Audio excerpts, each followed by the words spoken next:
तो ऐतिहासिक फैसला, नोटिस भेजने के 30 दिन में प्रस्तुत किया जाएगा और ऐसा नहीं करने पर 25,000 रुपए का जुर्माना भी लगेगा। तो यूसीसी में क्या कुछ है वो भी आपको बता रहे।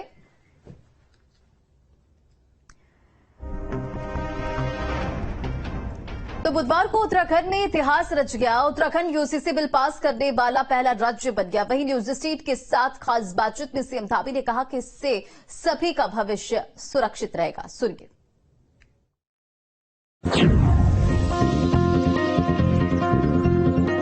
उत्तराखंड की देवभूमि ने, उत्तराखंड की विधानसभा ने एक इतिहास बनाया है और 12 फरवरी 2022 को हमने देवभूमि उत्तराखंड की जनता के सामने हमारे प्रधानमंत्री आदरणीय मोदी जी के नेतृत्व में, उनके प्रेरणा से यहाँ पर ये संकल्प देवभूमि की जनता के सामने रखा था और देवभूमि की जनता ने इस पर हमको अपना आशीर्वाद दिया, अपना मैंडेट दिया, सरकार में आने का मौका दिया। हमने कमेटी बनाई, 5 सदस्यीय कमेटी ने काम किया और लगभग 20 महीनों तक कमेटी विभिन्न स्थानों पर गई। 43 उसने बैठकें करी, 2,33,000 लोगों से उनके विचार लिए और एक संकलन बनाया। वो हमको कमेटी ने 2 फरवरी को सौंपा इसी माह 2024 में और 5 फरवरी से हमने सत्र आहूत किया। सत्र में 2 दिनों तक, 3 दिनों तक लगातार चर्चा चली है और चर्चा के बाद आज पारित हो गया। तो एक संकल्प और जो वायदा देवभूमि उत्तराखंड की जनता के साथ हमने किया था वो पूरा हुआ है।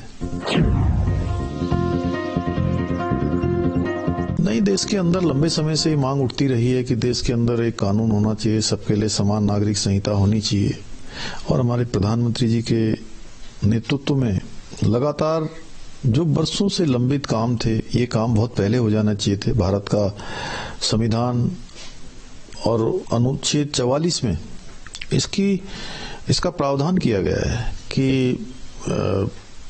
राज्य इसको लागू कर सकते हैं और उच्चतम न्यायालय ने भी समय समय पर राज्यों को निर्देशित किया है। बहुत सारे केस हैं, सायरा बानो का केस है, अन्य केस हैं जो पहले ही लागू हो जाने चाहिए थे, लेकिन पहले के समय में लोगों की उस प्रकार की इच्छा शक्ति नहीं रही या ये कहिए कि तुष्टीकरण की राजनीति हावी रही, जिसके कारण से वो लागू नहीं हुए।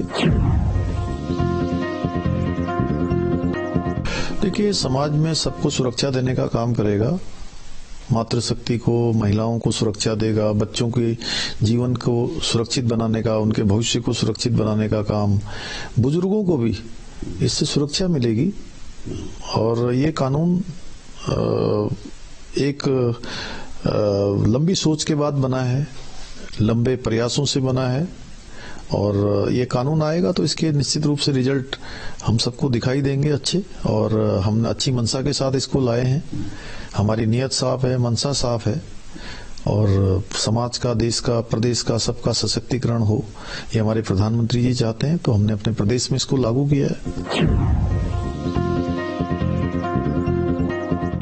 हमने जब ये ड्राफ्ट कमेटी बना रही थी तो उस समय सभी राजनीतिक दलों को आमंत्रित किया था और उसमें हमने कांग्रेस पार्टी के भी प्रदेश अध्यक्ष जी को ये हमारा पत्र गया था, उनके यहाँ से जो रिसीविंग है, उनका जो पत्र है वो भी मेरे पास था। लेकिन उसके बावजूद भी ये जो कमेटी है, जो विद्वान लोग हैं, रंजना प्रकाश देसाई जी की अध्यक्षता में जो कमेटी थी, बहुत विद्वान लोगों की कमेटी है, सबकी राय ली गई है और सबकी राय से जो संकलन हुआ है वही ड्राफ्ट में आया है और चर्चा हुई है। सभी ने, आपने देखा होगा कि पक्ष विपक्ष सभी लोगों ने अपने राय दी है।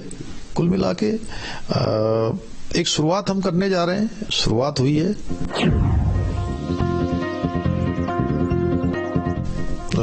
मैं जब बोल रहा था तो विपक्ष के हमारे साथी भी ये तय नहीं कर पा रहे थे कि उनको छोड़ना है कि लेना है, लेकिन भारत के संविधान में 342 जो भारत के संविधान की एक अनुसूची है, उसमें इसका स्पष्ट प्रावधान किया गया है कि जनजातियों को इसमें प्रिविलेज दिया गया है उनके रहन सहन के आधार पर, उनके जो जीवन की कठिनाइयां हैं उनके कारण से।